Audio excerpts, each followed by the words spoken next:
¿Qué tal, gente? Bienvenido de vuelta al episodio de Emprendemente. Estamos estrenando estudio nuevo. Este año vamos a comenzar a generar mucho más contenido. Queremos hacer 3 episodios a la semana de Emprendemente. Queremos comenzar a hacer stream todos los días, de lunes a jueves, de 10 de la mañana a 12 del día, o por lo menos comenzar de 11 a 12. Agarrar llamadas en vivo, agarrar llamadas por videollamada, también agarrar llamadas de teléfono. Así que estamos terminando de armar este set que la verdad nos ha costado mucho tiempo y plata para terminarlo, y muchos temas técnicos que no, por lo menos yo y el equipo de trabajo no conocíamos, y hemos estado aprendiendo a los golpes, ¿no? Gracias a nuestros patrocinadores también que hacen esto posible, que todos han puesto como que su granito de arena, y gracias a todos ustedes que también nos ayudan a que nosotros podamos crecer, y también que los emprendedores que vienen y nos visitan puedan crecer, ¿no? O sea, nuestros amigos de Más Móvil que han estado aquí con nosotros el día 1, Altos del María, eventualmente se suma Drija, Pan American Network, se sumó también, en fin, muchos otros patrocinadores que han estado aquí. Lulubí también ha estado con nosotros, en fin, espero no haber dejado a ninguno por fuera. Back tuvo un tiempo con nosotros, creo que van a regresar pronto, esperemos. Así que gracias por sintonizarnos. El emprendedor del día de hoy es amigo mío de hace muchos años, yo conozco desde primaria a él, Alejandro Carrizo se llama. Y Alejandro toda su vida ha estado como en el tema de, digamos que emprendimiento, pero es porque tú comenzaste a trabajar con tu papá, me acuerdo, ¿no? Sí, correcto. Ahí atrás de TVN, de Transísmica. Sí. Cuéntame un poquito de tu historia, cómo tú comienzas en ese momento con tu papá, y por qué quedaste trabajando con él. Porque dijiste, no dije, yo voy a trabajar en un banco, por ejemplo. Claro. Bueno, digamos que yo siempre tuve una chispa de emprendedor. Desde que estábamos en la escuela siempre, digamos que me gustaban vender cosas y compraba celulares. Mi pasión eran los celulares. Uh-huh. Los compraba, ahorraba y los compraba, y después se los revendía a los profesores. Al profesor Miller le vendí buen par de celulares. Y entonces, cuando salgo de la escuela, mis papás siempre trabajaron en multinacionales. Cuando yo salgo de la escuela, mi papá ya tenía unos 2 años con una empresa propia de él, porque él ya había terminado, digamos, con esta empresa multinacional, y él había abierto entonces una empresa de distribución de alimentos. Y bueno, alimentos secos, etcétera, Colgate Palmolive, etcétera. Entonces, digamos que esa fue mi entrada al mundo de empresa familiar. Y también digo, era una entrada cómoda. Yo, por ejemplo, yo estudiaba en la mañana industrial en la USMA, y para mí era fácil ir en la tarde en un part-time job con mi papá. Claro. Y eso es lo que yo hacía. Entonces, digamos que ese fue como, digamos, la plataforma de lanzamiento inicial mía, que yo tuve gracias a mi papá. Él ya no tiene esa empresa, él la cerró después de un par de años porque por temas del mercado empezó a ser muy competitivo, y al final yo entonces abro Raditech, que es mi empresa principal, en el 2008, y ahí entonces yo empiezo, ¿no? El tema ya propio mío. ¿Y qué hacía Raditech? ¿Qué hace Raditech? Raditech todavía está andando, ¿no? Sí, claro. Raditech es mi empresa principal. Bueno, yo empecé en esa época armando computadoras. No sé si recuerdas que en esa época estaban los clones. Uh-huh. Yo compraba los motherboards, las memorias, etcétera. Yo lo armaba, y la verdad es que tenía buen margen. Porque en Panamá, digamos que no estaban todas estas empresas de asiáticos mayormente. ¿Eso qué año fue? Eso fue 2005, recién graduado de la escuela. Yo me gradué en 2004, 2005 yo empiezo con eso. Y también, bueno, instruyo a mi papá en el tema de tecnología. Siempre he sido una persona muy tecnológica. ¿Tú comprabas una computadora, las partes, y entonces en cuánto la vendías? Bueno, depende. Habían computadoras de 1.500 en adelante. Eran mucho más costosas que hoy en día. ¿Y cuánto te costaba en partes, en piezas? $800. 800 palos. Sí. Que hoy en día es caro también. Es caro, yo sí. creo que hoy en día tú puedes conseguir piezas mucho más económicas también. Sí, Porque ese mercado sigue existiendo, ¿no? Sigue existiendo. Y en esa época no habían... O sea, esas computadoras que tú vas, por ejemplo, a una tienda y te cuesta 500 con pantalla y todo, eso no existía. O sea, una computadora completa te costaba 1.200, 1.300. Sí. Y el clon te daba mucho más, nada más que sin la marca. Era más por menos. Era más por menos, exactamente. Entonces quedas en esto y cuando le dices a tu papá y que hay papá, mira, aquí hay algo. Ajá. ¿Tu papá qué dice? Mi papá dice, bueno, él me apoyó económicamente. Él dice, bueno, dale. Porque digo, yo estaba recién graduado de la escuela, yo no tenía ni ahorros ni O sea, nada. que tú le pediste plata a tu papá y que papá, préstame un poquito del capital de trabajo, ¿no? Prestamos un poquito de capital de trabajo y nosotros entonces después empezamos a traer las partes de las computadoras para otras personas que armaban y revendían. Claro. Y ahí entonces nosotros estuvimos con eso un par de años, unos 3, 4 años. Y ya después el mercado sí se complicó un poco más en el sentido de que los márgenes empezaron a bajar por la competencia. Entraron muchas tiendas de asiáticos, principalmente, con los cuales no tuve ningún problema, pero esa es la realidad. Esas tiendas que tú ves en El Dorado y que PTY no sé qué, eso no existía. De hecho, hay plazas en El Dorado que hay 4 empresas que hacen lo mismo. Sí. Y yo la verdad es que no sé cómo hacen, pero bueno, los márgenes empezaron a bajar mucho y yo le digo a mi papá, hey papá, en verdad, hay que diversificar. O sea, vamos a hacer otra cosa. Y entonces, justo en el 2006, se crea la Ley 22 de Contrataciones Públicas. Y se abre la página web de Panamá Compra. Y entonces, digamos que yo, o sea, cuando esa página arrancó, yo dije, bueno, esto tiene que ser un mercado totalmente nuevo para mí y para muchas personas. Y yo entonces empiezo a licitar las partes de computadora al gobierno. Que necesitaba el gobierno para sus miles y miles y miles de computadoras. Exactamente. Porque, ¿qué pasa? Ellos, está bien, compraban una computadora que ya tenía 5 años. Para ellos era más barato comprar un motherboard nuevo, una memoria RAM para hacerle un upgrade y listo. Las instituciones siempre tienen una persona de IT. Esa persona la armaba, la trasteaba y entonces la ponía a andar de nuevo, ¿no? Entonces yo inicio por allí, digamos, licitando ese rubro de partes y piezas de tecnología. Y en el 2008, entonces, yo hablo con mi papá y le digo, papá, en verdad, bueno, ya yo estoy creciendo. A mí me gustaría tener, tú sabes, mi propia empresa. Porque al final, la empresa de él, que es Radicom, era de él. Y la verdad es que, bueno, también... ¿Y Raditec era de los dos? No, Raditec era mía. Era tuya nada más. Exacto. O sea, yo empecé licitando con Radicom en el 2006. 2008, después de los 2 años, yo le digo a mi papá, yo voy a abrir mi propia empresa. No voy a competir contigo. O sea, vamos a seguir vendiendo lo de tecnología.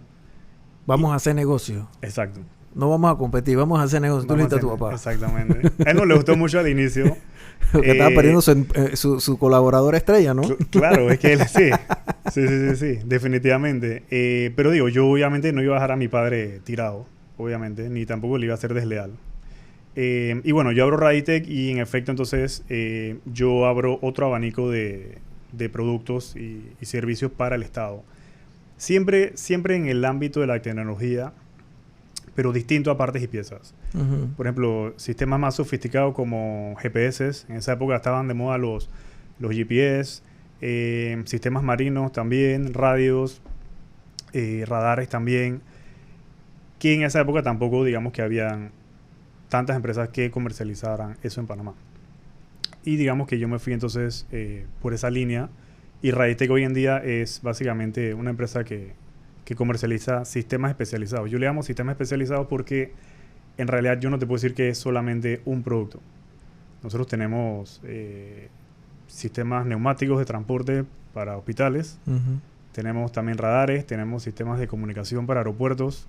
A Aeronáutica nosotros le vendemos esos sistemas y eso es lo que hacemos actualmente, ¿no? ¿Y cómo funciona ese tema de las licitaciones? Porque hoy en día la gente... habla la envergadura de lo que es el cliente gobierno aquí en la economía nacional. Porque la gente... Hay mucha gente que sataniza el tema de la licitación pública y dice, ay, le vende al gobierno. Sí. Es corrupta. ¿Me explico? Porque ese es el estigma, ¿no? Es el estigma. Pero yo creo que el gobierno puede fácil representar, yo no sé, un 40% de las compras a nivel nacional de lo que sea. Sí. O sea, porque consumen demasiado. O sea, el presupuesto nacional de la nación son 25.000, 30.000 millones de dólares. No sé, no me acuerdo en cuánto quedó, creo que 30. Gran parte de eso es en temas de funcionamiento que se va en temas de compras y todo lo que eso abarca, ¿no? Exacto. Bueno, el gobierno sin duda alguna es yo hasta diría un mercado. O sea, es un cliente, pero al final es un mercado porque es tan grande que si tú quieres tener un revenue stream en tu empresa, suficientemente para que te pague, digamos, la operación, tú puedes tener al gobierno de cliente. El tema ahí es que definitivamente es totalmente diferente a venderle a una empresa privada. Una empresa privada, por ejemplo, te dice, yo quiero 3 iPads, tú vas al día siguiente, se los das y listo. Te dan una orden de compra, tú coges tu factura, entrega. Exactamente. Nos vemos en 60 días, como mucho 90 que me pagas, ¿no? Exactamente. Con el gobierno es un poco distinto. El gobierno, bueno, tú tienes las licitaciones que tú puedes entrar ahorita en Panamá Compra y hay, no sé, 4.000 licitaciones y es público. O sea, cualquiera puede licitar siempre y cuando cumpla con la normativa vigente. Tú para poder licitar, primero que nada, tienes que estar formal. Totalmente formalizado. Tú tienes que tener aviso de operaciones, tú tienes que tener registro público, tienes que estar paz y salvo también, que es algo bien importante. Cuando tú le vendes al Estado, te obliga a estar paz y salvo con el fisco y con el seguro social. Es un tema muy importante. Y al final es como cualquier otro cliente. O sea, es un cliente que los buenos negocios o las buenas licitaciones o las buenas ventas que tú haces son porque tú las creaste. O sea, tú identificaste una necesidad, tú fuiste, se las vendiste. Y al final el tema es que, bueno, no es como una empresa privada que te dice, yo quiero eso, y te lo puede comprar. El Estado es más complicado. El Estado tiene que licitarlo públicamente y puede que tengas competencia. Entonces ahí anda a entrar el tema de que te ofrezca un buen producto, que de verdad satisfaga las necesidades del Estado y a un precio, o sea, un buen precio y consono con el mercado. Claro. ¿Me explico? Entonces, si es un cliente bien distinto, o sea, te vas a encontrar con los funcionarios que te quieren hacer la vida a cuadritos, los que no quieren cumplir la ley porque los protege una carrera administrativa. Y al final, bueno, gracias a Dios en Panamá las instancias de impugnación no están corruptas, a mi juicio. Por ejemplo, tú colocas un reclamo en Panamá Compras y usualmente fallan en derecho y en el tribunal también. Okay. Y bueno, también puedes ir a la sala tercera, pero casi nadie va a la sala tercera. ¿Y los tiempos de pago cómo son? Porque ese es el viacrucis del empresario que licita con el gobierno. Bueno, en realidad son dos viacruces. Ganarte el contrato es un tema. O sea, porque, por ejemplo, tú licitas... Mira, te pongo un ejemplo. Yo estoy terminando un proyecto, ya lo acabo de terminar en diciembre, que yo licité en febrero del 2022. ¿Ok? Ok, hace 3 años. Exacto. A mí me dieron ese contrato en junio del 2024. O sea, 2 años y 3 meses ¿Y ya después. tú te habías ganado la licitación en el 22? No, yo estuve... Sí, yo participé en febrero del 2022. Ajá. No sé quién no me quería allí. Alguien no me quería. O querían más a otra persona. Querían más a otra persona, exactamente. Entonces, yo reclamé, si no me equivoco, 2 o 3 veces. Fui al tribunal, lo echaban para atrás el expediente, para adelante. Y al final, yo logré la adjudicación de ese proyecto 1 año después. O sea, en el 2 años después, perdón. En el 2024, Okay. Yo logro la adjudicación. Entonces, por eso te digo que el viacrucis no solo después, sino desde antes. Porque yo te puedo decir que, por ejemplo, en mi empresa, las empresas que yo manejo, 40% de los contratos que nosotros tenemos son peleando. O sea, quieren más a otro que a uno. Y al final tú también tienes que tener liquidez, contar con una experiencia, apoyo legal, para poder entonces recurrir a estas instancias. Cuando entonces tú te ganas el contrato, ya habrán pasado 6, 7, 8 meses. Y puede ser que ya incluso hayan perdido el dinero. Porque existe lo que se llama la vigencia expirada. O sea, la vigencia fiscal es por año. Entonces, a mí, por ejemplo, me dieron ese contrato en el 2024 y eso tenía plata el 2022. Esa plata se perdió. Ellos tuvieron que conseguir fondos nuevos para entonces honrar el pago de ese contrato.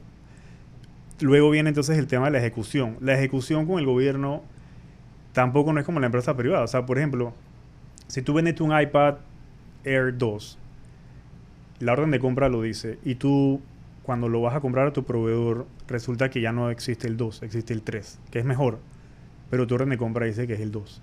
Cuando tú llegas al almacén, no te lo aceptan. Tú tienes que hacer toda una burocracia para que el personal de almacén te lo pueda aceptar. Ok. Tienen que hacerle una adenda al contrato, o bueno, un ajuste. Si es orden de compra se llama ajuste, si es contrato se llama adenda, y todo eso para que tú puedas entregar. Entonces, tu dinero, o sea, ya tú tienes el iPad, recuérdalo. Ya tú tienes la inversión. Pasa un mes hasta que salga el ajuste, tiene que ir a Contraloría de nuevo el ajuste y no puedes entregar. Entonces, todo esto para que tú entonces puedas presentar la cuenta en tesorería. ¿Ok? Cuando tú presentas la cuenta en tesorería, eso depende de la institución. Hay instituciones que pagan súper mal, pagan 6, 8 meses. Hay otras que pagan súper rápido, casi que al contado. Pero esas son ¿Cuáles son las que la pagan minoría. casi que al contado? El Tribunal Electoral es muy buena. Ellos pagan rápido. Súper rápido. El Tribunal Electoral paga súper rápido. La Caja de Ahorros. Pero son instituciones que ahora que lo pienso, creo que tienen sus propios fondos autónomos. La Caja de Ahorros obviamente es un banco, debe tener su propio fondo de inversión. Y el tribunal también. Entonces, pero bueno, también son instituciones eficientes. Cuando tú te acercas allá, tú te das cuenta de la calidad de recursos humanos que tienen. Son personas con carrera, son decentes, te tratan bien. Tú sabes, no es el clásico de este funcionario. ¿Qué pasó? Sí. ¿Qué pasó, Licen? Licen, entonces, ¿qué? Exacto. No hay un jamoncito ahora para Navidad, Licen. Exacto. Entonces, sí, que siempre hay por ahí, ¿no? Pero es complicado. Pero digo, al final es un buen cliente, te paga. Es una plata segura también, en teoría. Por ejemplo, tú no te encuentras con estos casos de empresa privada que yo he escuchado. Por ejemplo, yo conozco un caso muy cercano, casi que familiar, donde una empresa grande, de las grandes constructoras, le dijo a esta empresa que te digo, hey, esos 400,000 palos que te debo, no te los voy a pagar por X razón. Y si no me firmas este finiquito, te quito los otros 2 contratos que tienes. ¿Me explico? O sea, eso es... los otros 2 contratos que tenía con la constructora. Con la misma empresa, claro. Él tenía 3 contratos. Ajá. Había uno que le debían $400,000. Y le dijeron eso. Entonces, al final, esta persona... ¿Y qué era ese? ¿El retenido? No. Eran cuentas. Eran cuentas. Eran cuentas. No era retenido. Maleante. Es maleantería. Entonces, ese tipo de maleanterías, por ejemplo, tú no la encuentras en el gobierno porque no pueden. Sí, la ley no se los permite. La ley no se los permite. Eso ya sería abuso de poder, desviación del poder, etcétera. Muchos delitos que el empresario privado no tiene. Entonces, por ese lado, está bien, te pagan tarde, pero digamos que tú puedes tener una cierta garantía de que... Es que eso pasa mucho en la construcción, gente. Sí. Eso pasa buco en construcción. Esto no es la primera vez que yo lo escucho. Agarran y dicen, hey, voy a agarrar a Alejandro y le voy a dar 4 contratos. Y estos constructores a veces dicen, hey, me cuesta más, a lo mejor, comprar la maquinaria, meter el personal en planilla, así que lo voy a subcontratar ahí, no sé, me gano un margen ahí. Pero se dan cuenta que el margen de Alejandro a lo mejor es más de lo que ellos están dispuestos a querer dar. Ellos dicen, hey, yo creo que Alejandro con un margen del 10% está bien, cuando el flujo de él está en un 30%. Y le dicen, bueno, dale, está bien, vamos a firmar en 30, pero cuando tienen que terminar de pagar, se salen con un cuento, hey, mira, lo que pasa es que ya tú comenzaste esta otra y esta, así que si quieres, olvídate de lo otro y entonces... Exacto. O si no, olvídate de todo, ¿no? Y eso se ve mucho. Y los que hacen eso normalmente tienen unos contratos y unos abogados mega blindados, que ya cuando te lo dicen es porque ya estás hasta las zapatillas. Sí. O sea, ya la tienes adentro, pero con todo. Y no puedes hacer nada al respecto. Porque hay un litigio civil. No, son 10 años. 10 años. Una locura. ¿A ti no te ha pasado eso? No, la verdad es que no. En el ámbito privado no. Yo no, la verdad es que no. Bueno, que tú no estás en tema de construcción así. Yo no estoy en tema de construcción. Y si es construcción con el Estado, es más complicado que el suministro de la instalación. Porque ya, digamos, entra el tema de la figura del personal de Contraloría, el inspector que va a la obra. Él te dice si algo está bien, si algo está mal. A veces se demora 3 semanas en ir. A veces no hay inspectores. O sea, tú terminaste ya una fase del proyecto, no hay inspector. Entonces son 3 semanas que tú tienes allí pagando planilla, pagando personal, bodega, etcétera, etcétera. Claro. Y ese es el tema de la burocracia. Entonces, por eso es que sí, los márgenes... Esa es como una mala reputación que tenemos nosotros, los contratistas del Estado, que venden, no a sobreprecio, pero vendemos más que en el mercado normal. Y eso tiene su porqué. ¿Me explico? O sea, los intereses bancarios siguen corriendo. Sí. ¿Me explico? Tenemos que seguir pagando las deudas, etcétera. Entonces, al final, sí, tú tienes que marginar más. sino Sí, marginal. lo que pasa es entonces, que venderle al gobierno cuesta más. cuesta más. Entonces, que eso ha sido un error enorme de las... No voy a decir que del gobierno, pero yo creo que de los que licitan en el gobierno, no hay gente que va y explica el flujo de caja de qué es lo que es venderle un lápiz al gobierno, por ejemplo. Porque yo puedo ir a las Arrocho y comprar un lápiz por un cuara. Pero entonces yo, dale, está bien, voy a las Arrocho y compro el lápiz por un cuara, pero entonces tengo que tener un asistente que me haga una documentación para poder yo licitar ese lápiz. Después yo tengo que tener un señor que vaya allá y me entregue ese lápiz en un almacén, y el almacén demora un día, y entonces después tengo que esperar de que todos esos trámites vayan para... Entonces al final y yo pedí un cuara prestado en el banco para esto. Exacto. Así que ahora ya yo le debo al banco 10 centavos. Sí. Entonces yo que no puedo vender lápiz a 35, porque tengo que pagarle a una señora, tengo que pagarle a un señor, tengo que pagar una estructura. Y eso encarece mucho, producto de la ineficiencia del Estado. Es correcto. Porque si el Estado fuese eficiente, ¿sí o no? Sí. Como el canal de Panamá. Cuando tú le has vendido al canal de Sí, Panamá, claro, me imagino. sí, Sabroso, vendemos, ¿no? Sí, le vendemos, sí.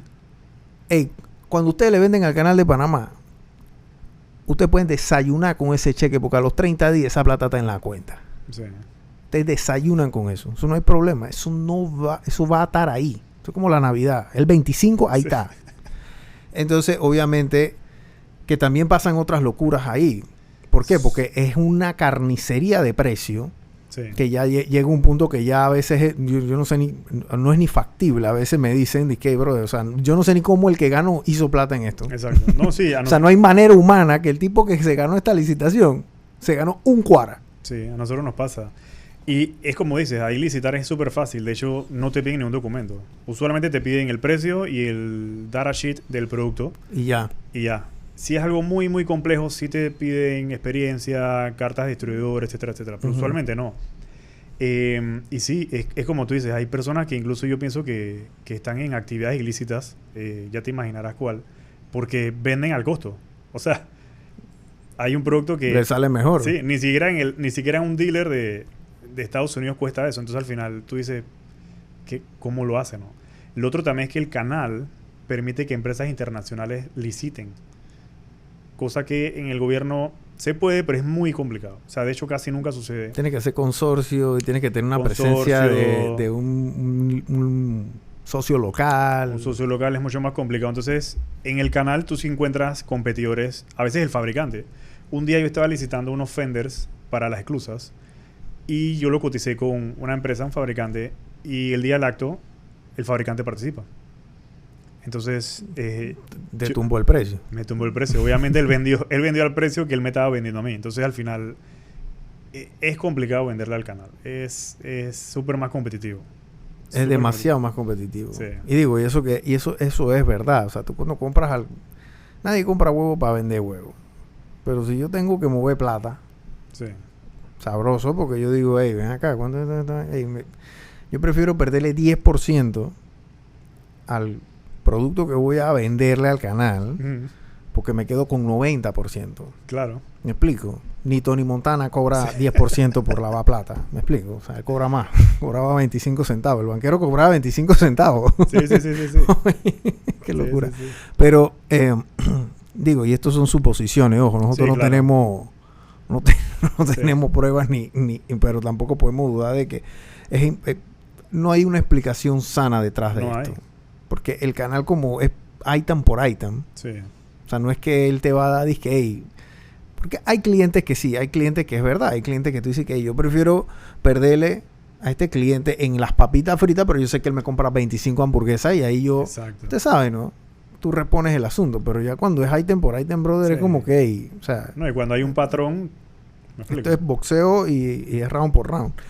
Tú arrancas entonces con Raditec y comienzas con este tema de las licitaciones. Y yo me imagino que tú fuiste bueno, no me imagino. Me estás diciendo que fuiste de menos a más. Las primeras licitaciones que tú hacías eran por menudeo y entonces ahora estás haciendo licitaciones de una envergadura un poquito más grande, producto de que también ya tienes un know-how, ¿no? Porque no es cualquiera que se mete en ese asunto. Sí. ¿Tú qué le recomendarías a la gente que quiere comenzar a licitar en el gobierno? ¿Cuáles son esos primeros pininos que tienen que dar? Bueno, primero que nada, formalizarse. estar al día con el fisco, con la caja del Seguro Social, si tienen planilla o empleados. Y adicionalmente a eso, monitorear mucho el tema del flujo de caja. Empezar con licitaciones pequeñas. Por ejemplo, hay unas licitaciones que son de menos de 10,000 que se llaman cotizaciones en línea. Son súper sencillas, no requieren mucha documentación. Y digamos que ahí tú puedes aprender cómo es este mundo, ¿no? De licitar. Ya de ahí pueden saltar, digamos, a las de 10,000 a 50,000, que se llaman compras menores.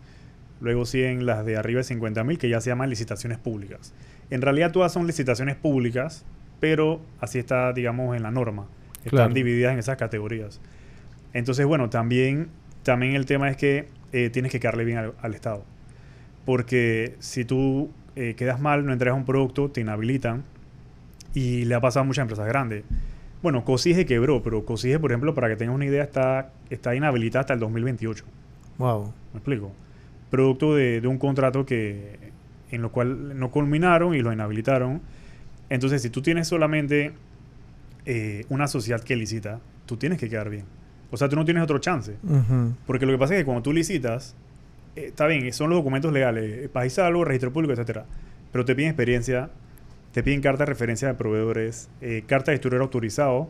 Entonces, imagínate que tú representas una empresa muy grande. Cartas de intenciones de financiamiento también. Cartas de intenciones de financiamiento, fianza.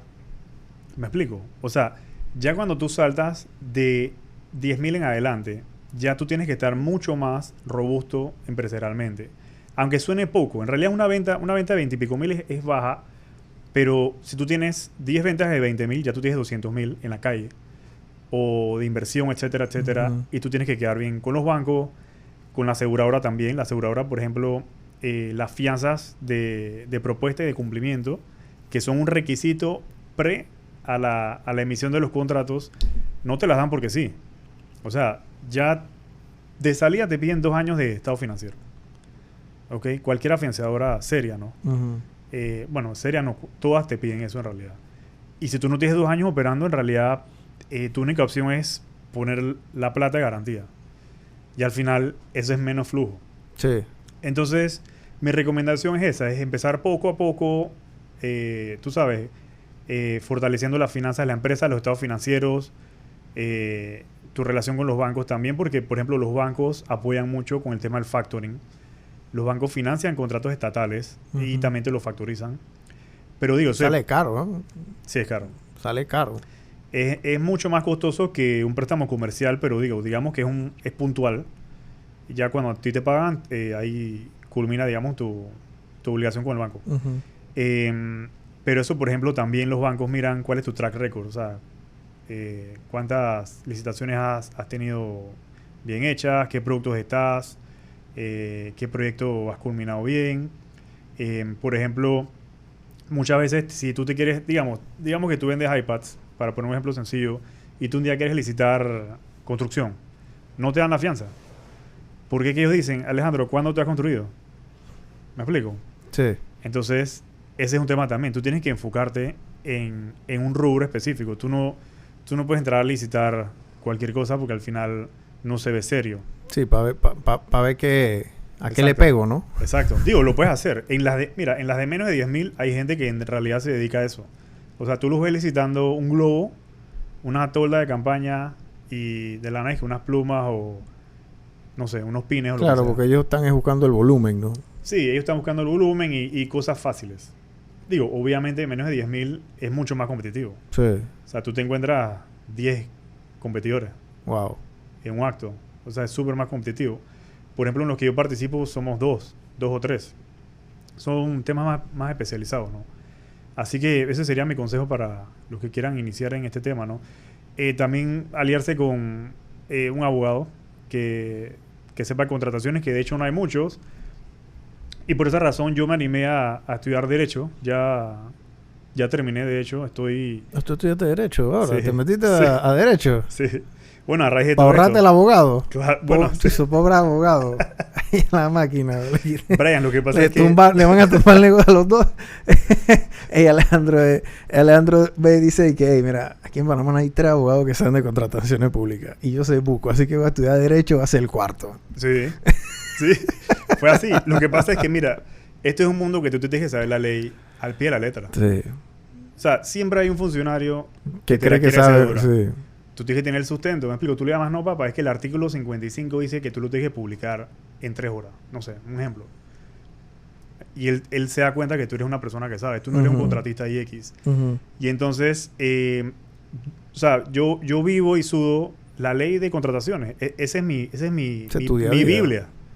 Ese es mi día a día. Entonces, un día, yo siempre le cuento a mis amigos y a mis papás los reclamos y, tú sabes, tú hablas tus experiencias, ¿no? Mi papá me dice un día que, hey, ¿por qué tú no estudias Derecho? Nunca nadie me lo había dicho. O sea, la gente me decía es que, hey, tú deberías ser abogado, tú si hubieses estudiado abogado hubiese sido bueno, pero él me dio como el call to action. ¿Me explico? Y al final yo lo hice. Al día siguiente yo me matriculé. Así soy yo. Y entonces ya terminé de las materias. Solamente estoy en el tema de ir a audiencias, porque ahora te piden 80 horas de audiencias para poder obtener tu idoneidad y listo. Y créeme que me ha ayudado muchísimo. Claro. Muchísimo. Es un tema que tú crees que te sabes la ley, pero hay bases que en verdad no están en la ley y que tú como abogado ya vas a tener el sustento, ¿no? El fundamento de eso. Y también hay muchas leyes supletorias.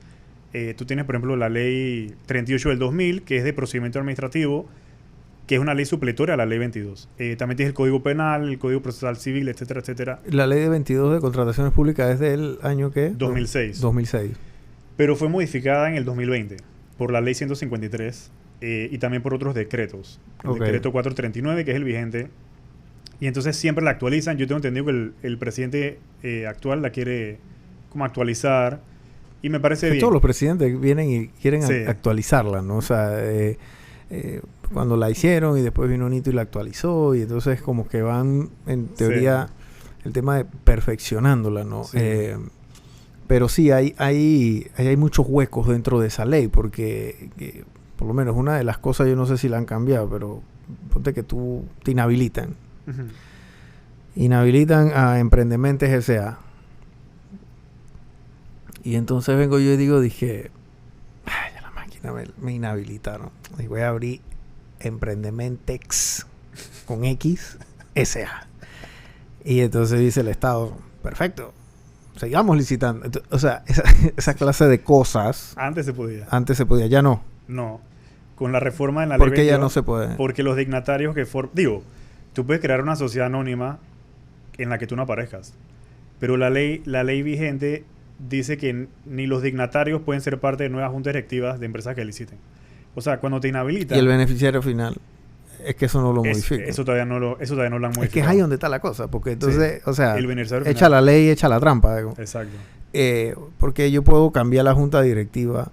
Hoy en día casi, digo, la gente que va a hacer esta vaina nunca ponen su nombre en ninguna junta directiva. Siempre ponen el nombre de cualquier otra persona. Entonces, cambian esto y ya es como que... Exacto. Como que sigue el juega vivo, ¿no? Porque aquí nosotros somos expertos en eso. Y así hay un pocotón de huecos y lagunas legales donde la gente se aprovechan de esto, ¿no? Adicionalmente a que el Estado también es extremadamente ineficiente. Y por ser ineficiente, entonces es más caro. Y si el empresario se le hace más caro algo, lo va a vender por más precio, porque eso es lógico, ¿no? Sí. Y bueno, ojalá los cambios que se realicen sean positivos, porque han habido cambios negativos también. ¿Cómo cuáles? Bueno, cuando en el gobierno del presidente Martinelli, si no me equivoco, introdujeron unos artículos, introdujeron una modalidad nueva de contratación pública que se llamaba licitación abreviada. Y al final eso era una vulgar contratación directa para alguien. O sea, tú podías contratar hasta 5 millones en 5 días. ¿Me explico? O sea, ahorita, por ejemplo, si tú quieres contratar 5 millones, tú tienes que publicarlo con una anticipación, si no me equivoco, de 30 días.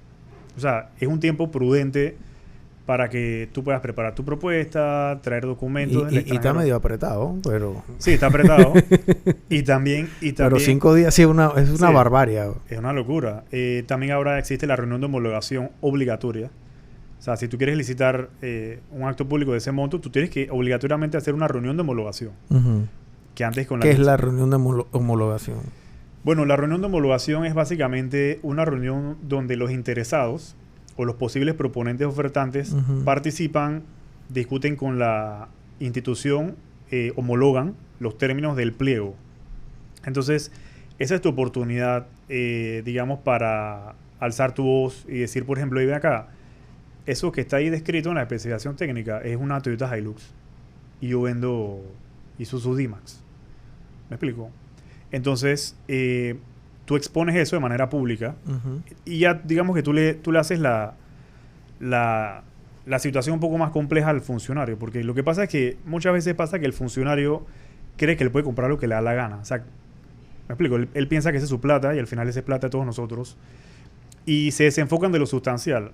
Si tú quieres un carro para subir una montaña, tú necesitas un carro que sea 4x4, que tenga atrás para llevar carga o lo que sea y que sea de 4 pasajeros y automático y aire acondicionado. Tú no necesitas que tenga motor 3.0L, turbo, diésel y que mida 5.000 milímetros de pie a cabeza. Eso no es lo sustancial. Entonces, ¿qué hacen con eso? Describen prácticamente al Toyota Hilux, por decir una marca. Claro. En el pliego. Entonces, en ese momento... Hacen una camisa a la medida, ¿no? Exactamente. Entonces, en esa reunión, tú alzas tu voz y tú expones eso.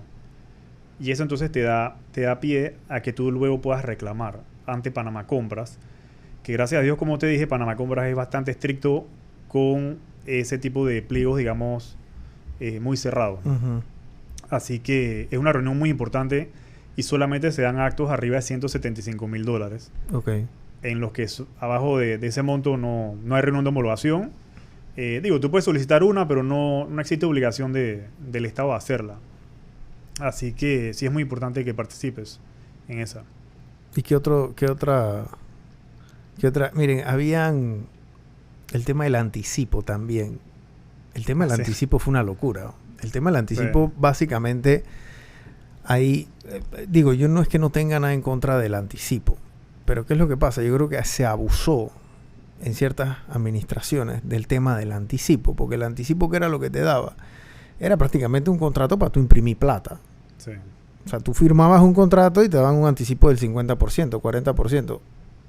Y entonces ahí era donde venía el juego y rejuego, ¿no? La rebusca, porque ya el que te daba el anticipo podía decir, tú vas a dar el anticipo, pero... Sí, dame mi 5%.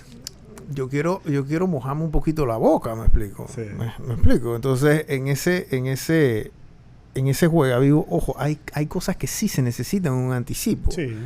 Es importante, ojo, no estoy diciendo que la figura abusaron de ella hasta al punto que yo no sé si están siguiendo haciendo los anticipos. Yo no sé si en la administración pasada hubieron y en esta tampoco. Sí, todavía hay anticipo, pero si no me equivoco lo regularon hasta un porcentaje como el 20%. Ok. 10 o 20%, no más de ahí.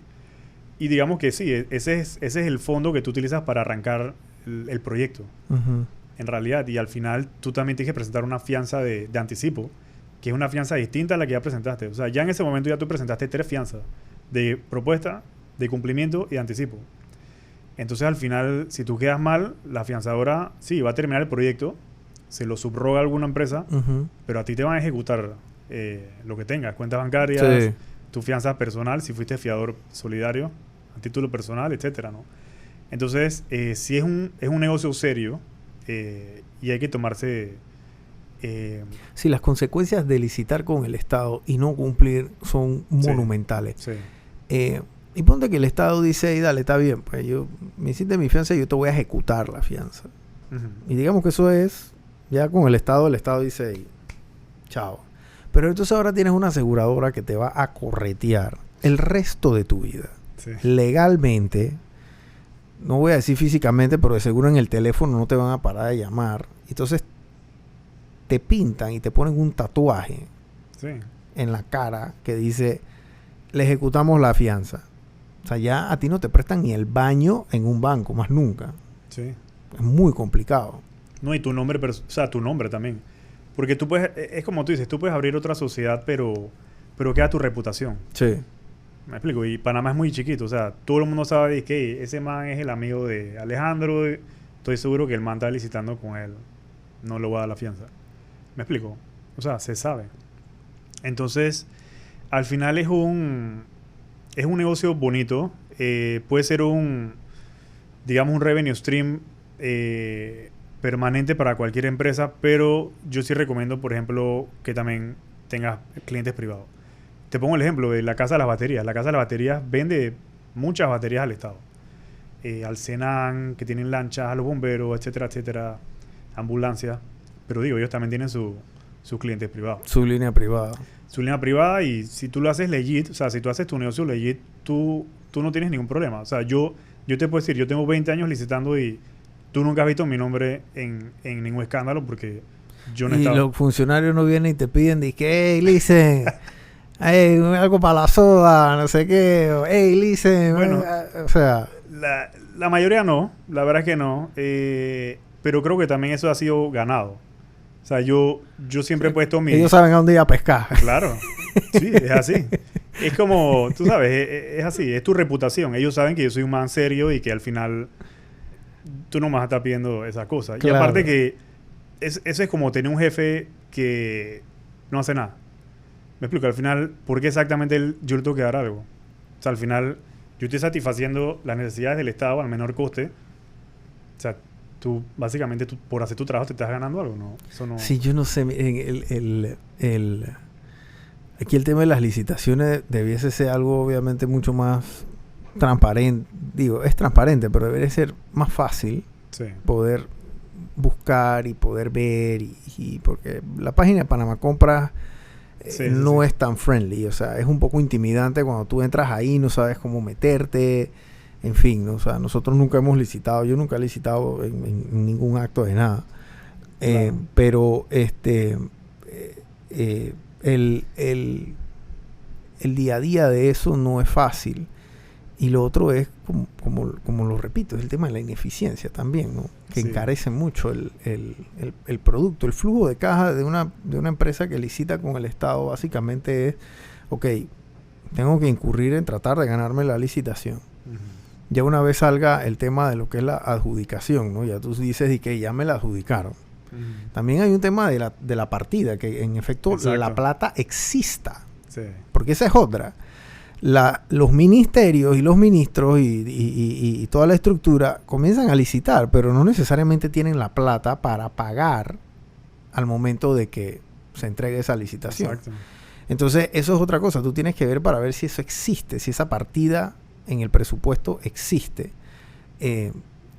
Y después, entonces tú tienes que comprar lo que sea que tú vayas a hacer, porque si es un pasamano, digámoslo de esa forma, bueno, dale, está bien, pues yo voy y entrego y me dan mi recibo y bueno, yo comienzo a esperar mi pago. Pero si es un tema de instalación, por ejemplo, que tú tienes que ir a instalar, yo no sé, unas luces, tienes que comprar las luces van a venir de afuera, entonces después tienes que comprar los cables van a venir de afuera, entonces tienes que ir a instalar. ¿Y cuándo vas a instalar? Bueno, que me dan permiso tal día, y va pasando el tiempo, pero mientras tú le pediste al banco, tú giraste tu línea de crédito de, no sé, de 6 meses la giraste para 5,000 para esto, 10,000 para otro.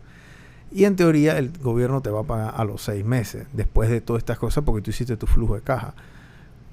Pero ponte que pasó algo, porque se inundó el lugar donde tú ibas a instalar las luces. Y eso pasa. Sí. Se inunda el lugar. Ah, no, ya Alejandro no puede instalar las luces. Así que ya Alejandro tiene 30, 40, 50 mil dólares enterrados en un proyecto que no puede entregar porque no tiene cómo instalar las luces en un lugar que está inundado.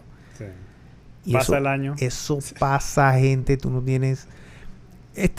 hay una vaina que se llama el equilibrio contractual. ¿Qué es eso? Ah, correcto. Porque yo veo eso, yo veo esa vaina en las noticias, pero todos los días, que si esta abogada que no sé qué. ¿Qué es el equilibrio contractual? Bueno, en palabras sencillas es... tú licitaste 1 millón, te subió el precio del cemento. Tú vas ante la entidad y le dices, acá, mira, aquí está el precio del cemento, subió, está la evidencia, y entonces te hacen, digamos, una adenda por un precio superior para pagarte el cemento. ¿Ok? También puede ser por otras cosas, por temas de que, como en efecto dijiste, ya no se puede construir allí porque se inundó, tuviste pérdidas o lucro cesante. Tú puedes, digamos, abordar todas esas cosas con la entidad y es legal. O sea, el equilibrio contractual es legal. El tema es cómo tú llegas al equilibrio contractual, ¿no? Y dónde quedan en realidad esos fondos. Pero ese es otro tema, ¿no? Ese es un tema que... Pero ¿dónde está la trampa entonces? ¿Dónde puede haber trampa ahí? La trampa Ajá. en el que lo otorga, el equilibrio. Casi... Ok, yo ponte que yo soy el MEF. Y el MEF necesita una oficina de 100 cubículos. Ujú. Y tú licitaste $1 millón por las 100 oficinas. Pero entonces el acero y el cosa subió de precio. Así que tú viniste y me dijiste, hey, Brian, ya no puedo hacerte el proyecto por este monto porque el acero no es que avisa cuando va a subir. Sí. Como la gasolina. Hubo una guerra en Ucrania, la gasolina subió así. Hubo una guerra en Rusia, boom, subió la urea, entonces subió de una vez sube el fertilizante, etcétera. O sea, ponte que pasa algo de esa índole. Ujú. Y entonces yo digo, ok, ¿cuánto es el equilibrio contractual? Es que Ahí está legal, ¿no? sí, ahí está legal. El tema es cuando le meten otras cosas. Por ejemplo, $200,000 en Ok, entonces el equilibrio contractual es por el cemento y el acero, y el ¿no? hierro y algo. Pero entonces no sé, las sillas que bajaron de precio y que las sillas subieron de precio. Exacto. Y es mentira. Y es mentira. Es mentira. Entonces, ¿qué es lo que sucede? Que eso viene refrendado. O sea, cuando un contrato ya está refrendado, ya es un contrato legal y está perfeccionado en Panamá. Entonces, está revestido de legalidad. Entonces, por eso te digo, al final es legal. Lo que habría que investigar es cómo se hizo y en realidad dónde fueron a parar esos fondos, si es que en efecto eso pasó. ¿Me explico? Entonces es un tema que el Ministerio Público le tocará Le toca investigar. ver. Y hay Exactamente. mucha gente haciendo esto del equilibrio, porque yo nada más No. veo el nombre de una tipa, No. pero ella es la única que hace esto. ¿O hay más gente No, haciendo esto? Hay abogados que tramitan eso, pero lo que te digo es que no es usual que el Estado otorgue equilibrio contractual. O sea, eso es algo bien atípico. Ok. ¿Me explico? O sea, por ejemplo, yo soy socio, bueno, Ramón, nosotros licitamos proyectos de construcción juntos a veces y, o sea, el equilibrio contractual, eso nunca nosotros lo hemos aplicado. Tú puedes pedir interés por mora, resarcimiento por interés por mora porque te pagaron tarde. Porque el contrato dice, hey, yo te tengo que pagar tu cuenta en 120 días. Me pagaste en 180, yo tengo derecho al interés por esa mora. Alguito ahí. Alguito. Que ese es otro tema. Que usualmente no te lo pagan tampoco porque no tienen plata. O sea, porque no hay presupuesto para eso. Sí. ¿Me explico? No hay un renglón de que interés por mora para los contratistas que son buenos. Eso, man, Esto no existe. ¿Me explico? que va a meter una partida por Exacto. interés por mora. Eso no existe. Que esperen. Entonces el equilibrio contractual, eso es bien atípico. Es súper atípico. Y al final, bueno. Pero sí es legal. Si está en la ley, es un trámite legal. Ok. Es una manera de resarcir cualquier eventualidad, digámoslo de esa forma. Exacto. ¿Tú cómo ves el tema de la economía con las compras del Estado? Porque yo creo que las compras del Estado son bien importantes para dinamizarla. Sí. O sea, es una manera, y estos megaproyectos también, este tema de hacer un tren, de hacer otro cuarto puente. Para la época de Martinelli, el tema de la construcción fue, digamos que algo que dinamizó mucho la economía, porque teníamos el tema de la ampliación del canal, teníamos el tema del metro, y eso fue un auge y un empuje. Sí. Cosa que después no se vio en el gobierno de Varela y tampoco se vio en el gobierno de Nito, la pandemia, todo lo que pasó. Y ahora viene esta administración que yo creo que quiere como retomar ese ímpetu, ¿no? Sí, de mega obras, ¿no? Sí, yo pienso que las mega obras que tienen el pipeline están bien. Pueden mejorar mucho la economía. Y también es mucha oportunidad para subcontratistas. Recuerda que cada vez que una de estas obras se las gana un contratista grande, tiene que subcontratar a todas estas empresas, digamos, el tipo que te vende el acero, o el que te lo amarra, o el que te vende, digamos, la máquina de pulir la calle, etcétera, etcétera. Y al final sí dinamiza la economía, ¿no? Ahora, también tienes que recordar que cada gobierno, digamos, que tiene sus objetivos distintos. Por ejemplo, en el gobierno de Martinelli fue el metro. Esa fue la gran mega obra. También se licitó mucho el tema educativo, que si las laptops, Palmeduca, etcétera, etcétera. ¿Cómo tú ves ese tema de las laptops? Bueno, Yo pienso que 200 millones es una ridiculez para invertir en eso. Es muy poquito. Es muy poquito. O sea, me parece que no... Digo, no es que yo no quiero ir en contra de la ministra, y yo tampoco soy un man de educación. O sea, yo no sé nada de eso, pero o sea, creo que hay otras cosas que mejorar antes que darle laptops a los pelados. O sea, me explico. Yo no sé ni siquiera si hay internet, por decirte un ejemplo, donde tú le das una laptop a alguien. Sí. Me explico. Ese es un tema complejo. Y igual es demasiada plata. Tú puedes hacer un piloto. Me explico. Yo le he vendido a escuelas piloto el Meduca. Recuerdo que por las Garces de Pacora hay uno. Y son escuelas piloto. Tienen estos smartboards que son, tú sabes, todos modernos. Uh-huh, uh-huh. Y al final tú haces eso. Tú haces un piloto. Si funciona bien, tú lo replicas. Pero yo creo que el plan del Meduca ahorita es invertir 200 millones para laptops para todos los estudiantes, literal. Y yo no sé si eso va a funcionar.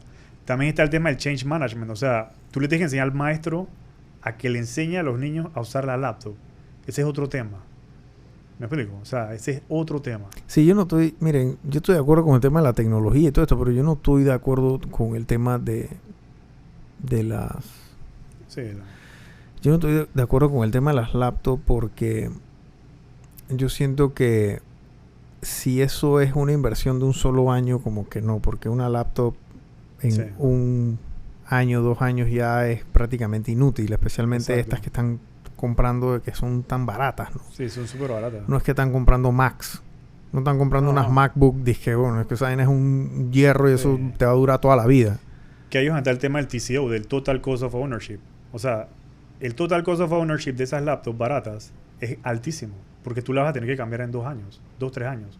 Y te fue bien. Te fue bien, exacto. Porque te fue bien. Tú le das una tableta a una niña hoy en día de 6 años y a los 6 meses eso parece una chancleta. Entonces, eso es uno de los mea culpa del Estado. El Estado, su visión es muy corta, a corto plazo. O sea, piensan solamente en los 5 años. O sea, dirán, es que esa laptop, el otro gobierno que compre 200 millones más de laptop o lo que sea, pues. Y al final eso, digamos que está mal, pero lo que te decía es que, bueno, cada gobierno viene, digamos, con su librito. Y tú tienes que adaptarte. O sea, tú como contratista tienes que adaptarte. Claro. Por ejemplo, en pandemia, que fue un caso atípico, yo justo regresaba de Alemania porque yo tenía en planes abrir una empresa de insumos médicos, que es Dilamedic. Yo abro Dilamedic en enero del 2020. O sea, dizque 2 meses antes de la pandemia. Uh-huh. Y en pandemia, ¿qué me tocó? Vender insumos médicos. ¿Me explico? O sea, Raditec en pandemia no vendió casi nada. Y al final es eso. O sea, si el gobierno nuevo viene con un librito de que hey, quiero invertir bastante en educación, está bien, tú vendes tecnología, pero bueno, empieza a buscar tecnología educativa. ¿Me explico? Y te vas por allí. Y al final te va a pasar con todos los gobiernos. Sí, porque tienes que adaptarte a lo que esa administración quiera promover o quiera empujar, ¿no? Exactamente. Que no necesariamente es lo que el empresario dice que hay que hacer o el país dice que hay que hacer, sino que es lo que ellos dicen que quieren comprar. Es que al final es un cliente. Correcto. Y tú vendes lo que el cliente quiere. Y es así. Y tú le vendes la necesidad al cliente, pero el cliente también te dice que ven acá, yo quiero, por ejemplo, la UTP. Nosotros le vendemos bastante a la UTP. Es buen cliente. Y ellos ya saben qué es lo que quieren. O sea, ellos te dicen, hey, mira, yo quiero una máquina que me haga esto a tantos milímetros para hacer un estudio axial. Ya, ellos saben qué quieren. Tú le ofreces lo que tú tienes, pero ellos saben qué es. Y hay clientes como ese, hay clientes que es al revés, que tú le tienes que crear la necesidad.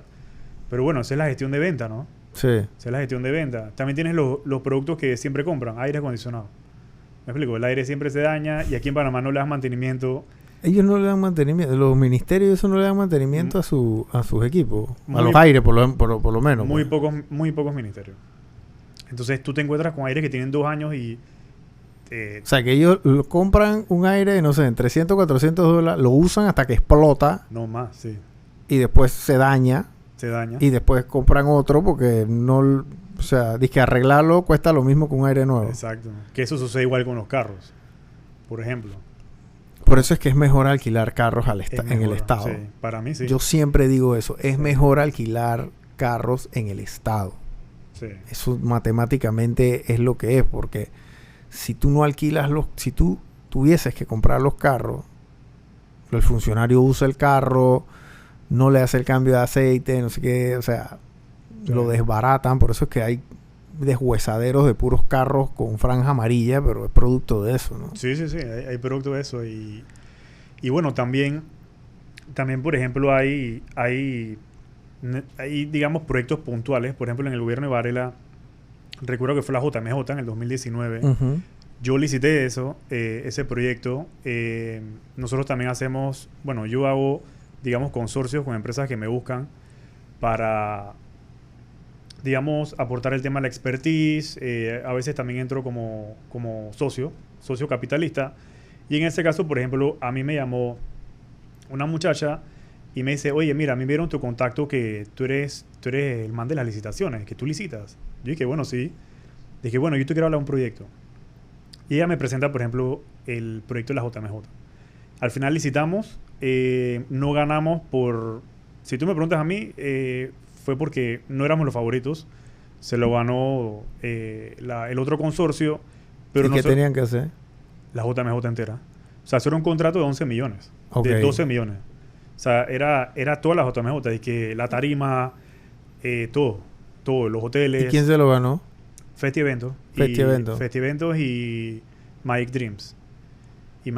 Ellos fueron los que ganaron, pero al final, en ese caso, por ejemplo, yo no avancé tanto con el tema del reclamo porque yo cometí un error ahí, que ese es otro tema. Uno siempre está aprendiendo en el tema de la contratación pública. Yo no tenía la sartén por el mango. Yo no era el representante legal del consorcio. Entonces, el representante legal no quiso continuar con el reclamo. Pero yo hubiese reclamado eso e impugnado, porque podíamos, y quizás ellos no se lo hubiesen adjudicado. ¿Me explico? Uh-huh. Entonces, ese es un tema también que... ¿Y cómo funciona ese? Porque ese es otro también, ese tema de la adjudicación, ¿no? ¿Cómo funciona una licitación de esta envergadura? O sea, ¿eso tú pones refresh y de la nada sale que te ganó? ¿O eso hacen un evento y entonces abren los paquetes y entonces comienzan a leer? O sea, ¿cómo es el asunto? Bueno, cuando yo empecé a licitar, era en papel. O sea, literal, tú llevabas un sobre cerrado con tu propuesta adentro. Uh-huh. Y a las 10:01 llegaba una persona de Contraloría, una persona de compras y abrían los documentos al frente de todo el mundo. Pero claro, si yo, por ejemplo, yo licitaba 5 o 6 veces al día, yo no podía estar en 5 o 6 instituciones. Uh-huh.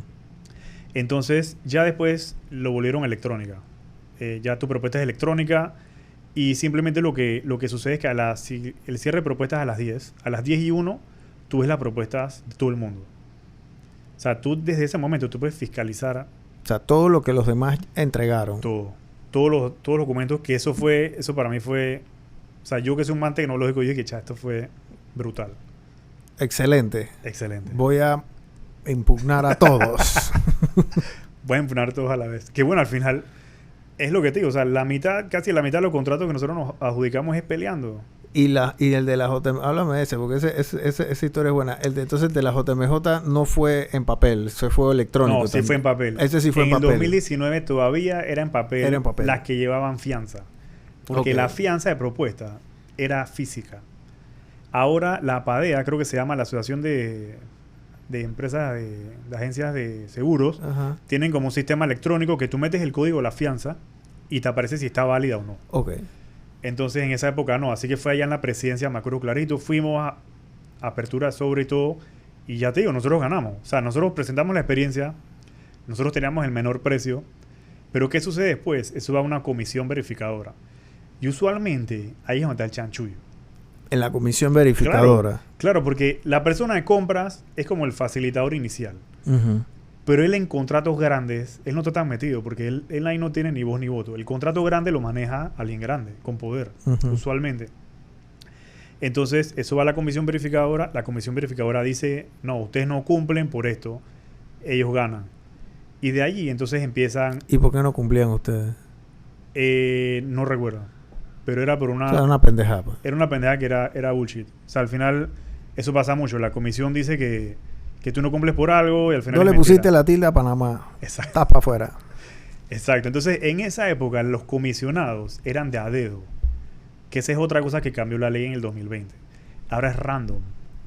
O sea, viene un acto público, hay un pool de comisionados, uh-huh, y ahí sacas a 2. Pero uno es de la institución, tiene que ser de la entidad. Claro. Entonces, al final, decidimos no reclamar. Bueno, ellos decidieron, porque si tú me preguntas, yo hubiese reclamado e impugnado, y al final se lo adjudicó Festiventos y Magic Dreams. Y listo, no pasa nada. Al final, no es que yo gano todas. O sea, yo pierdo, no sé, licito 10, me gano 4 y las otras 6 las perdí, pues, y las perdí bien. Y al final, yo pierdo legit. O sea, yo lo único que le pido al funcionario o al Estado es, déjame participar en un plano justo. Si tú me vas a descalificar a mí, hazlo de manera justa. Pero no me vengas y que yo no le puse la tilde a Panamá. Claro. Se paja. Y al final yo voy al tribunal y listo. Porque a veces ellos dicen de que este man, digo, ya conmigo no tanto, pero a ti te agarran de que tú empiezas a licitar. Dices que este man un pendejo, ese man no debe tener ni plata ni para pagar la fianza, porque la fianza cuesta. O sea, cuando tú impugnas, tú tienes que llevar... Porque es una fianza de impugnación. Sí, cuesta. O sea, a mí, por ejemplo, me piden el 50% o hasta el 100% de la fianza. Y es el 10%. O sea, si yo estoy impugnando un contrato de $1 millón, yo tengo que dar 100,000 palos. En fianza. En fianza. Claro, entonces, como yo soy una empresa pequeña, mediana, a mí me dicen, yo necesito garantía. Y al final, para mí es más fácil hacer un cheque. Yo voy al banco, hago un cheque certificado y lo llevo al tribunal. Y listo. El tema es que son 100,000 palos que tú tienes ahí 2 meses. 2 o 3 meses. Que no lo puedes poner a producir. No lo puedes poner a producir. Así entonces, que tú escoges bien esas batallas, me imagino, ¿no? Claro, yo las escojo bien. Pero yo sí tengo una reputación. Nosotros tenemos una reputación de que nosotros vamos hasta la muerte. ¿Me explico? Sí vale la pena. Y al final es eso. Es, hey, yo licitar aquí me costó plata. Y los magistrados lo dicen. Ellos en sus escritos regañan, para no decir otra palabra, a los funcionarios. Y le dicen, ven acá, brother, a este man, a los proponentes les cuesta licitar. Aparte del tiempo del Estado. Esto cuesta plata. Adjudícasela a este man. Si no te devuelven tu fianza. Si no lo hiciste con malas intenciones, digámoslo así. Que usualmente no es el caso. Ok. ¿Malas intenciones en qué sentido? Que... Con mala fe. O sea, que tú estás impugnando porque te da la gana. Por una... Nada más para joder. Para joder. Nada más para joder al otro man, pues. Para joder al otro man. Es una verdadera idiotez. No tiene ni fundamento. Para que demore más claro. y pierda. Porque si yo hago que mi competencia, en teoría, demore más, entonces eso significa menos plata en el bolsillo de él, ¿no? Por el tema del flujo, ¿no? Exactamente. Okay. Entonces, al final, sí, tienes que estar pendiente de eso. Tienes que estar pendiente también de las publicaciones o resoluciones que el Estado te coloca en el portal. Porque el medio de comunicación legal contigo entre las partes es Panamá Compra. Muchas veces pasa que te suben una resolución de inhabilitación. Tú no tienes la costumbre de, por X razón, no tienes la costumbre de meterte todos los días a ver tu pliego, porque ese es tu pliego de tu contrato, y te inhabilitan. Eso le pasó el año pasado a una empresa muy grande de aire acondicionado, muy grande, que tiene como 50 años licitando y vendiéndole... ¿Lo inhabilitaron? Sí, a él lo inhabilitaron y él no se dio cuenta. O sea, eso es lo que yo tengo entendido. ¿Por qué? Porque el Banco Nacional publica la resolución de inhabilitación por incumplimiento de contrato. Y el tipo presenta un escrito mediante su abogado como 8 días después o 10 días después. ¿Y por qué se lo niega el tribunal? Porque está fuera de término. Cuando a ti te publican una resolución de inhabilitación, tú tienes 5 días hábiles para llevar tu escrito de, digamos, tu apelación. Okay. Él estuvo fuera de término. Y esa es una empresa que está inhabilitada por 3 años. Grande. O sea, que le vende millones al año al Estado. Entonces, son varios temas. Tienes que organizarte, estructurarte. Tú sabes. Esto es algo serio, ¿no? Sí, no es cualquiera que se mete en ese...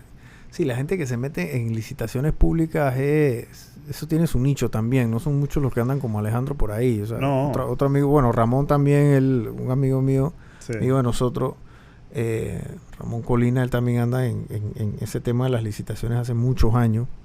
Y no es tarea fácil, y ya llega un punto que ustedes se vuelven expertos en armar las licitaciones, ¿no? Exacto. Armar el pliego, o sea, armar la presentación, cuáles son los documentos, qué es lo que se necesita, cómo se lee, cómo se navega alrededor de la ley de contrataciones, exacto, cómo se navegan en ciertos ministerios. Hay unos que son, digamos que más propios o tan más a la vanguardia del trato a los contratistas, etcétera. Hay otros que es a lo que Dios quiera, ¿no? Exacto. Entonces, quiero darte las gracias por haber venido, Alejandro, a explicar un poquito qué es lo que hace, Gracias a ti, Brian. lo difícil que es y lo complicado y cómo funciona este tema de las licitaciones públicas, porque hay muchas preguntas. Yo estoy seguro que tú tienes tus redes abiertas o están cerradas. En LinkedIn. Tú estás en LinkedIn. Sí, LinkedIn Alejandro Carrizo, ahí me pueden buscar y listo. El Instagram no lo tienes abierto. No, el personal sí, pero el profesional. El personal lo tienes abierto. Sí, claro. No, el personal no, perdón. El personal no. El de la empresa sí. No. ¿Tampoco tienes Instagram en la empresa? No ¿Tú sé estás si... en LinkedIn? Yo estoy en LinkedIn, Okay. sí. A los que tengan preguntas, a lo que sea, Sí.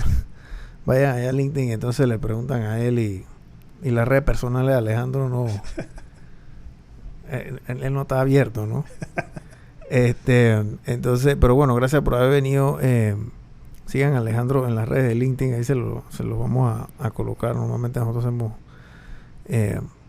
en Instagram y en TikTok, pero me imagino que tú tampoco usas TikTok, ¿no? No. No tienes redes sociales, Alejandro, qué locura. Bueno, está bien. Gracias por haber venido, hermano, y gracias a ti, Brian, por la invitación. Y saludame a tu señora también, que siempre, cada vez que la veo, siempre me saluda súper cool. Sí. Qué bien. Hasta la próxima, gente.